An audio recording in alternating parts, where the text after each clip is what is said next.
Alright guys, so I know it's been a while since he made a video, but John got a new car, so I'm gonna let him show it to you all. This is my 5.0 1992 Foxbody. So far, it has 111,000 miles. We had to redo the rear brakes and pads because on the drive home, we ended up smoking them because we had the parking brake up. Next thing I'm gonna do, I wanna get a new intake because I don't really like this one too much. And then I ordered some blacked out headlights because these are kind of getting old. And then we can show you the inside. It has a hatch, which is cool.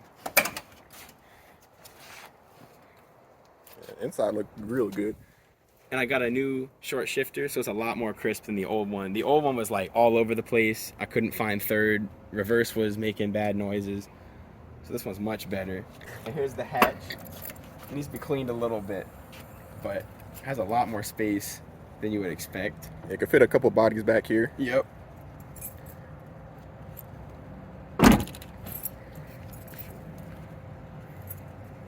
What exhaust on it? Right now it has the American Thunder. We're gonna put an H pipe on. We're probably just gonna delete the cats by punching them out. Right now it sounds loud, but the engine is almost the same volume as the exhaust, and I want to make it a little bit louder. And I'm gonna get new tires because right now it has the 205, so I want to put 245s on it so it can hook a bit better and yeah, look a little. Yeah, let's see the tires. Yeah, so it's factory wheels, right? Yeah, factory wheels. You want to lower it at all? I might lower it a little bit, but I kind of like the way it looks. I'm just gonna try the wider tires and see what that looks like. That looks good, yeah. It's good for dogs too. They like riding in there. But yeah, it's pretty clean. We had to do some cleaning to it, but the front seats look like they've been redone, and the rear seats look pretty clean.